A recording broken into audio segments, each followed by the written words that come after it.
Hey, I'm Ty, and you're watching the DJI Spark tutorial series. Now in this video, we'll be introducing the DJI GO 4 app, which you can use to control Spark, adjust its settings, and view all of your awesome aerial photos and videos.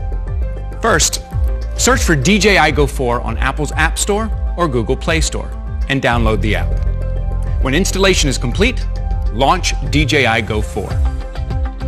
You will see 4 icons at the bottom of your screen: Equipment, Editor, Sky Pixel, and Me. From the Equipment page, you can select your aircraft model from the drop-down menu at the top of the screen. You can also enter the live camera view or enter the connection help menu if you're having trouble connecting. Tap the icon in the top right corner to scan a QR code. Go to the Academy, view your flight records, check no-fly zones in your area, or use the Find My Drone function. Select Academy to view a wide range of product tutorials.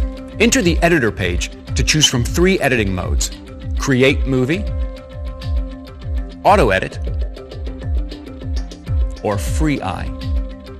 These allow you to quickly edit and share your artwork with friends. Go to the Sky Pixel page to see stunning photos and videos from around the world, or post your own artwork. On the Me page, you can view the artwork you've shared to Sky Pixel. You can also submit feedback, send a friend a DJI gift card, see your Sky Pixel messages, view favorite photos and videos, check your applications for unlocking no-fly zones, and adjust app settings. And once your mobile device is connected to Spark's Wi-Fi network, go to the Equipment page and enter Live Camera View. Now in Live Camera View, you will see 4 icons on the left: Takeoff, Return to Home and Land, Intelligent Flight Modes, and Virtual Joystick.